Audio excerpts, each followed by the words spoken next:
আজকের এই যদিও গতকালকে আনুষ্ঠানিকভাবে এই গ্রন্থের মরণ উন্মোচন করা হয়েছে আমাদের পার্টির সম্মানিত মহাসচিব মির্জা ফখরুল ইসলাম আলমগীর, তারপর আজকে আমি একটি অনুষ্ঠানের মধ্যে আপনাদের সঙ্গে মিলিত হয়েছি।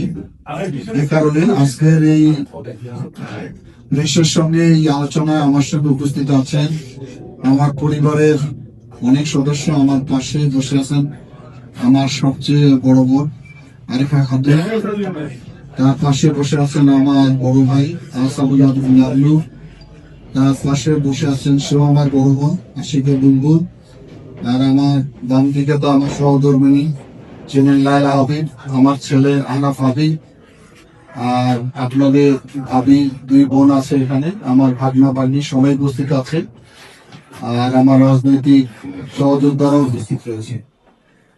আপনারা সবাই জানেন যে এই জাগোবাহে তিস্তা আন্দোলনে আপনারা সবাই আমার সঙ্গে শরীক ছিলেন, এখনো আছেন।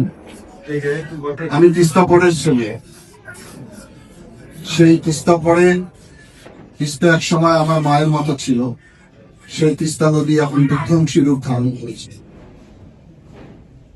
মা যেমন সন্তানকে লালন পালন করত, সেই তিস্তা পার এক সময় প্রসিদ্ধ অঞ্চল ছিল। গোলা ভরা ধান, পুতুল ভরা মাছ, গোয়াল ভরা গরু ছিল, মুখে ছিল নয় গান। সেই তিস্তা এখন বিবন্ন, মানুষের শুধু হাহাকার। এই হাহাকার, মানুষের এই কষ্ট আমি একজন রাজনৈতিক নেতা হিসাবে আমাকে খুবই ব্যথিত করত। সে কারণে আমি রংপুরের 5টি জেলা 2 কোটি মানুষকে সংগঠিত করেছি। আমি স্লোগান দিয়েছি জাগো ভাই তিস্তা বাঁচাই। এর প্রেক্ষিতে আমি দেখেছি লক্ষ লক্ষ মানুষ আমাদের আন্দোলনে যুক্ত হয়েছে। আমাদের আন্দোলনের প্রেক্ষিতে এটি শুধু বাংলাদেশের সীমানা নয়, বাংলাদেশ পেরিয়ে আন্তর্জাতিকভাবে এটি এখন সকলের কাছে আদরিত একটি আন্দোলন। এই ঘটনা, এই আন্দোলনে বিভিন্ন পটভূমি ছিল, আমার অনুভূতি ছিল, আমার আন্দোলনের ভূমিকা ছিল। তিস্তা পারের মানুষের নানান কথা আমার সঙ্গে আলোচনা হয়েছে তাদের দীর্ঘ সময়ব্যাপী। এই জিনিসগুলোকে আমি দলিল আকারে প্রস্তুত করার জন্য আমি নিজে মনে স্থির করলাম যে একটি তিস্তা পারের এই সমস্ত সমস্যা সম্ভাবনা নিয়ে আমি একটি বই লিখতে চাই।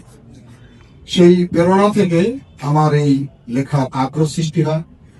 আমি আমার সহধর্মিনীর সঙ্গে প্রায়শই এই ব্যাপারে আলোচনা করেছি, সে উৎসাহ দিয়েছে এবং যার ফলে আমার পক্ষে এরকম একটি দলিল লিখতে আমি সক্ষম হয়েছি।